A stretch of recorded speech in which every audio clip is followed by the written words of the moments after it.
Hello students, fifth chapter का बिल्कुल last 60 marks का क्वेश्चन हम करने जा रहे हैं। मतदान व्यवहार उसे प्रभावित करने वाले तत्व, voting behaviour and factor influencing it.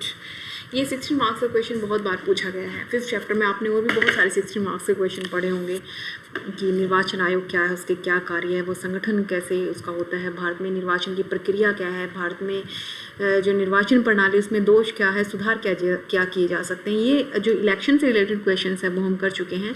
ये थोड़ा एक डिफरेंट क्वेश्चन है जो वोटिंग बिहेवियर पर फोकस करता है। जैसा कि आपको पता है, भारत में पहला आम चुनाव 1952 में हुआ था लोकसभा का। उसके बाद जो है 2019 तक तकरीबन 17 बार लोकसभा इलेक्शन हो चुके हैं और राज्य विधानसभाओं में तो पता नहीं कितनी बार। तो ऐसे में लोग जब वोट डालते हैं, निर्वाचन करते हैं, तो किन बातों से प्रभावित होकर वो वोट डालते हैं, मत का प्रयोग करते हैं, ये जानना एक बड़ा ही दिलचस्प पहलू है। तो मतदान व्यवहार उसी के बारे में है कि वो लोग मतदान करते वक्त उनका क्या व्यवहार होता है या वो किस व्यवहार से प्रभावित होकर मतदान करते हैं। आज उसी के बारे में हम डिस्कस करने वाले हैं। अगर मैं बात करूं कि ये जो मतदान व्यवहार है ये कब और कहाँ से शुरू हुआ, तो ये 20वीं सदी की एक प्रक्रिया थी जिसमें मतदान व्यवहार का अध्ययन किया गया। सबसे पहले फ्रांस में 1913 में मतदान व्यवहार का अध्ययन किया गया। वहाँ पर इलेक्शन ये जानने की कोशिश की कि कोई भी व्यक्ति अपना मत देता है तो क्या सोच कर देता है। इसके बाद अमेरिका में 2 वर्ल्ड वॉर हुए, उनके बीच के काल में, और ब्रिटेन में विश्व युद्ध के बाद में मतदान व्यवहार का अध्ययन किया गया। तो भारत की अगर बात करें तो जो सेकंड आम चुनाव था इसके बाद से ही ऐसे इस तरह के अध्ययन शुरू हो गए और कई वर्षों से ये अध्ययन लगातार हो रहे हैं, जहाँ पर पता लगाया जाता है कि चुनाव के दौरान लोगों के अनुभव क्या है, किस वजह से, किस ऑब्जेक्टिव्स की वजह से वो उनकी क्या राय बनती है। आजकल हम मीडिया में सर्वेक्षण भी देखते हैं ना, किस व्यक्ति ने कहाँ पर किस तरह से वोट दिया होगा, अजम्पशंस चलती हैं। तो वो मतदान व्यवहार एक्चुअली स्टडी होती है। तो यही मतदान व्यवहार। अगर अर्थ की बात करें तो मतदाता मतदान करते समय किन किन बातों से या किन किन तत्वों से प्रभावित होते हैं, यही मतदान व्यवहार है। या फिर इन तत्वों से प्रभावित होकर व्यक्ति मतदान के लिए उत्साहित होता है, निरुत्साहित होता है, यही जानना मतदान व्यवहार है। तो दैट इज़ योर क्वेश्चन। तो अब मतदान व्यवहार को प्रभावित करने वाले तत्वों पर बात करेंगे। Factor influencing the voting behaviour in India. सबसे पहले जाति। आप ये जो मैं पॉइंट्स बताऊंगी आप खुद के ऊपर लागू करके देखें, अपने पेरेंट्स के ऊपर लागू करके देखें। मान लीजिए वोट डालने जा रहे हैं आपके पेरेंट्स, तो वो किन किन बातों को ध्यान में रखकर जाते हैं। सबसे पहले अगर जाति की बात करें, मैं यहाँ पर इनको ज़्यादा डीप में एक्सप्लेन नहीं करूँगी, just we will go through examples. आपके पेरेंट्स अगर वोट डालने जा रहे हैं, वो जिस उम्मीदवार को वोट डालने जा रहे हैं वो किसी जाति से संबंधित है कि मेरी बिरादरी का है, मेरी जाति का है तो मैं तो इसी को वोट डालूंगा, या मेरे धर्म का है, मैं दूसरे धर्म वाले को वोट क्यों दूं, मैं अपने धर्म वाले को वोट दूंगा। तो इस तरह के जाति और धर्म जो है 2 महत्वपूर्ण बिंदु होते हैं, कास्ट और रिलीजन, जो लोगों के मतों को बहुत अधिक प्रभावित करते हैं। और ये आप हर इलेक्शन में देखते होंगे अपने आसपास कि कौन किस कास्ट का खड़ा हुआ है, ये देखा जाता है ताकि किसी प्रकार से ये देखा जाता है, और यही मतदान व्यवहार कहलाता है। तो इस तरह से फिर आते हैं इकोनॉमिक कंडीशन पर, आर्थिक स्थिति पर। जनता की आर्थिक स्थिति भी मतदान को बहुत अधिक प्रभावित करती है। जिन लोगों की आर्थिक स्थिति अच्छी होती है वो ज़्यादातर क्या करते हैं, जो सत्ता में है उसको मतदान करते हैं, अन्यथा मतदान उसके विरुद्ध करते हैं। इसी कारण शासक दल की यह कोशिश रहती है कि चुनाव तब करवाए जाएं जब आर्थिक वातावरण उनके पक्ष में हो, क्योंकि जिनको लगा है कि रहते हुए हमारी आमदनी बढ़ी है तो ओब्वियसली वो उसी को ही वोट डालेंगे। तो आर्थिक स्थिति बहुत ज़्यादा महत्वपूर्ण रहती है। एक एग्जाम्पल, जैसे कि 1984 में कांग्रेस ने चुनाव इस वर्ष में इसलिए करवाए क्योंकि आर्थिक स्थिति उसके पक्ष में थी, ऐसा कहा जाता है। That is not my opinion, but ऐसा कहा जाता है कि इस तरह की स्थिति हुई थी। फिर है सामाजिक संबंध, सोशल रिलेशनशिप। मतदान व्यवहार को प्रभावित करने वाला एक और तत्व सामाजिक तत्वों में जैसे परिवार और रिश्तेदार आते हैं। कई बार हमारे अपने इसलिए भी वोट डालते हैं कि मेरे परिवार का सदस्य या मेरा रिश्तेदार है। तो ये सामाजिक संबंध जो आपस में है ये भी मतदान व्यवहार को प्रभावित करते हैं। यदि चुनाव में मतदाता के परिवार या रिश्ते से कोई उम्मीदवार खड़ा है तो प्राय क्या करते हैं, उसी व्यक्ति के पक्ष में वोट डाला जाता है, यानी कि परिवारवाद के नाम पर राजनीति करना। तो ये भी एक मतदान व्यवहार को प्रभावित करने वाला एक बहुत ही इन्फ्लुएंशियल फैक्ट कहा जा सकता है, पर्सनैलिटी ऑफ कैंडिडेट। नेक्स्ट है उम्मीदवार की पर्सनैलिटी कैसी है। उम्मीदवार का अपना व्यक्तित्व भी मतदान व्यवहार को प्रभावित करता है। उम्मीदवार के व्यक्तित्व में भारतीय मतदाता दो बातें देखता है, एक तो वो ईमानदार हो, दूसरा उसका जो परसेप्शन है वो वेलफेयर करने का हो, जन कल्याण हो, लोगों का कल्याण करना हो, वो करप्शन में लिप्त ना हो या फिर वो बेईमान ना हो, वो अपराधी ना हो। ये ज़्यादातर देखा जाता है कि उम्मीदवार की जो पर्सनैलिटी वो साफ़ सुथरी छवि का होना चाहिए। आप पार्टीज़ के बारे में भी देखेंगे, जब पार्टी किसी कैंडिडेट को खड़ा करती है तो कोशिश रहती है कि वो साफ़ सुथरी छवि का हो। तो उम्मीदवार का व्यक्तित्व भी कई बार मतदाता को इस ओर खींचता है कि अगर साफ़ सुथरी छवि का व्यक्ति है, इसने कभी इसका जो पास्ट है किसी क्राइम या किसी भी काले धन या फिर किसी भी करप्शन के मामले से नहीं जुड़ा है, तो ये एक अच्छा कैंडिडेट हो सकता है जो आगे जाकर ईमानदारी से लोगों के कल्याण और विकास की बात करेगा। तो वोट उस व्यक्ति को भी डाल दिए जाते हैं। फिर है विशेष दल से लगाव, पार्टी आइडेंटिफिकेशन या influence with a particular party. इसको भी एक एग्जाम्पल के थ्रू मैं समझाती हूँ। जैसे कि आपके अगर दादा किसी पार्टी को वोट डालते थे तो आपने देखा होगा कि आपके पापा उस पार्टी को वोट डालते हो और आप भी उसी पार्टी के समर्थक हो जाते हो। तो किसी विशेष दल से लगाव होने की वजह से कई बार जो है वोट हम उस विशेष दल को ही डालते हैं। तो ये भी हमारा व्यवहार, मतदान व्यवहार दिखाता है कि किसी कुछ पार्टीज़ जो है पुश्तों से चली आ रही हैं या कुछ खास लगाव की वजह से हम मत हमेशा उसी पार्टी को देते हैं। तो ये भी एक मतदान व्यवहार का एक इम्पोर्टेंट फैक्ट है। फिर हम अगले पॉइंट की तरफ बढ़ें तो एक नेतृत्व, लीडरशिप, कि अगर अच्छा नेता मिल जाए तो लोग उसको वोट डालते हैं। यहाँ पर एक मैं एग्जाम्पल के थ्रू, जो कि आपके बुक में भी है, मतदान व्यवहार को नेतृत्व बहुत प्रभावित करता है। कैसे देश के प्रथम जो 3 आम चुनाव में कांग्रेस की सफलता मिलने का मूल कारण पंडित नेहरू का जो क्रिज्मेटिक पर्सनैलिटी थी या चमत्कारिक जो नेतृत्व था उसे माना जाता है। नेतृत्व के संबंध में जो महत्वपूर्ण फैक्ट हैं वो कि नेतृत्व की स्वच्छ और बेदाग छवि, दृढ़ निर्णय क्षमता, कार्य व्यवहार में गरिमा, ईमानदारी, नेतृत्व की धूमिल छवि, भ्रष्ट व ढूलमूल आचरण के संदिग्ध आरोप, दोनों ही सकारात्मक नकारात्मक प्रवृत्तियों ने मतदान व्यवहार को प्रभावित किया है। 1977 में आप देखेंगे कि इंदिरा गांधी की छवि धूमिल हो गई थी तो वोट उनके खिलाफ चले गए। अब देखेंगे कि 2014 में आपने देखा था कि मोदी को एक बहुत ही ऐसी शख्सियत के तौर पर दिखाया जा रहा था, एक करिश्माई शख्सियत, या इसी वजह से उनको जन समर्थन भी बहुत अधिक मिला। तो कई बार इमेज, छवि जो होती है या लीडरशिप क्वालिटी जो होती है वो बहुत अधिक मायने रखती है किसी भी पार्टी को जितवाने में, वोट बैंक वोट्स उसकी तरफ इन्फ्लुएंस करने में। फिर है लुभावने नारे। कई बार ऐसे नारे दे दिए जाते हैं पार्टीज़ के द्वारा जिस पर लोग जो है यकीन करते हैं, ऐसी घोषणाएं कर दी जाती हैं और वोट ऑटोमेटिकली चले जाते हैं। जैसे कि अगर बेरोज़गारों के सामने कोई ये कह दे कि हम आपकी बेरोज़गारी समाप्त कर देंगे और हम हर घर में एक नौकरी ज़रूर दिलवाएंगे इन 5 सालों में, तो ऑब्वियसली इस नारे से जो है लोग प्रभावित होकर जो युवा है वो ज़रूर वोट करेगा।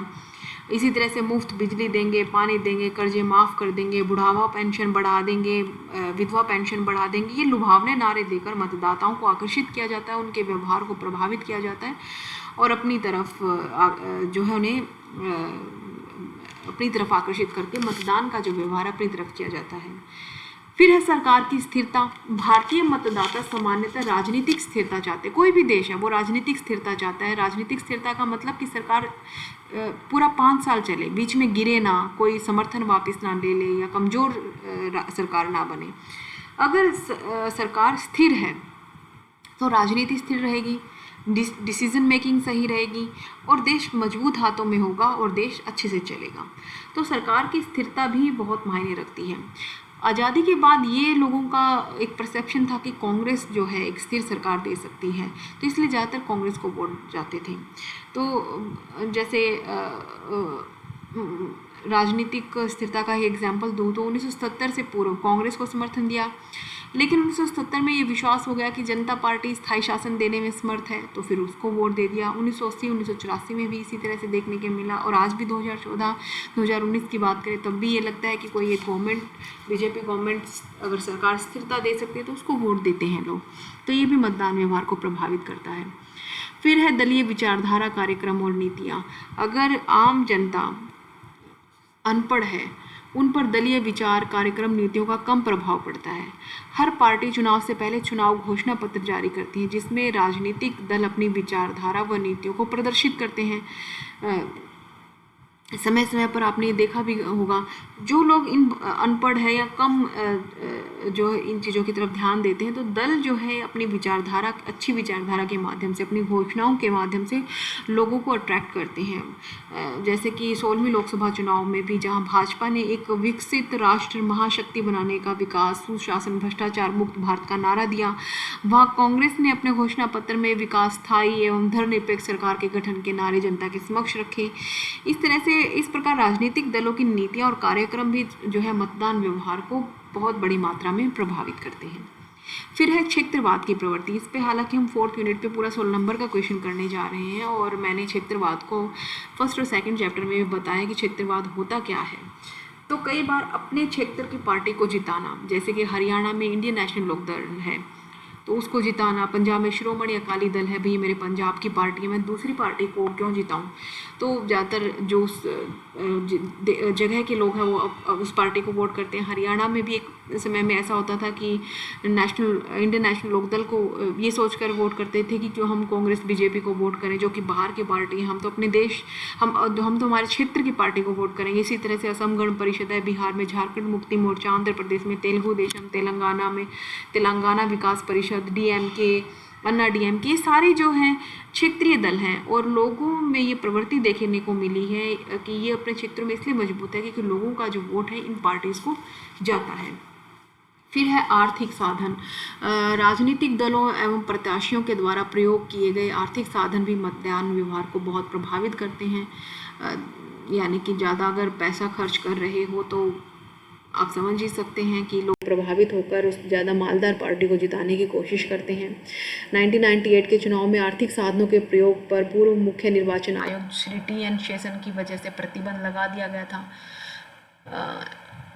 तो इस तरह से आर्थिक साधन भी एक इम्पोर्टेंट फैक्टर है। फिर है दल अथवा प्रत्याशी की जीत की संभावना, possibility of winning of party and candidates. कौन सा दल अथवा कौन सा उम्मीदवार चुनाव जीतने की स्थिति में है, यह मतदान व्यवहार को प्रभावित करता है। यदि जनता को ऐसा लगे कि अमुक उम्मीदवार या दल चुनाव जीतने की स्थिति में है, तो अधिकतर मतदाता उसी के पक्ष में वोट डालती है। और ये लास्ट वीडियो में मैंने आपको बताया था।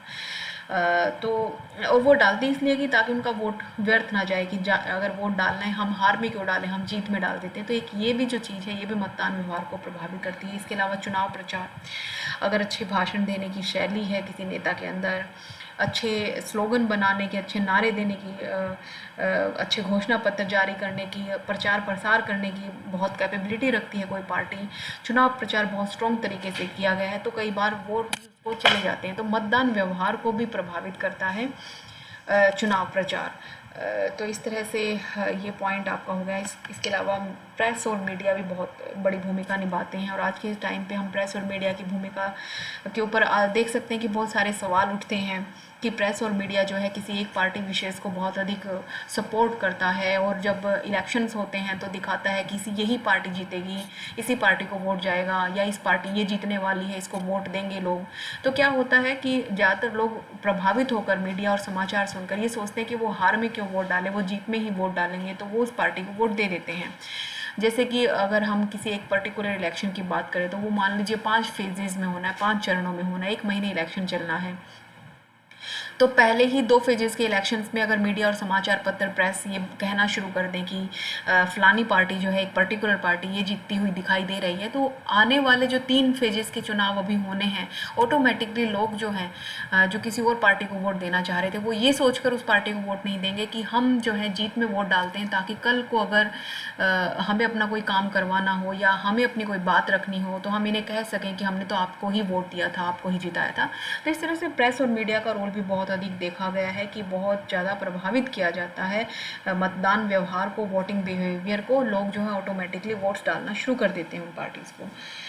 तो इस तरह से कुछ करंट कंटेम्प्रेरी इश्यूज़ भी होते हैं कि तत्कालीन कुछ ऐसी घटनाएं हो जाती हैं जिससे लोग इमोशनल हो जाते हैं और वोट उस विशेष पार्टी की ओर डालना शुरू कर देते हैं। जैसे कि अगर 1975 का आपातकाल की बात करें तो उस आपातकाल जो इमरजेंसी इंदिरा गांधी गवर्नमेंट ने लगाई थी, उससे लोग बहुत अधिक दुखी हुए थे, बहुत पीड़ा हुई थी सामाजिक और राजनीतिक दोनों ही स्तर पर। तो ऐसे में लोग खिलाफ चले गए थे कांग्रेस गवर्नमेंट के, इंदिरा गांधी सरकार के।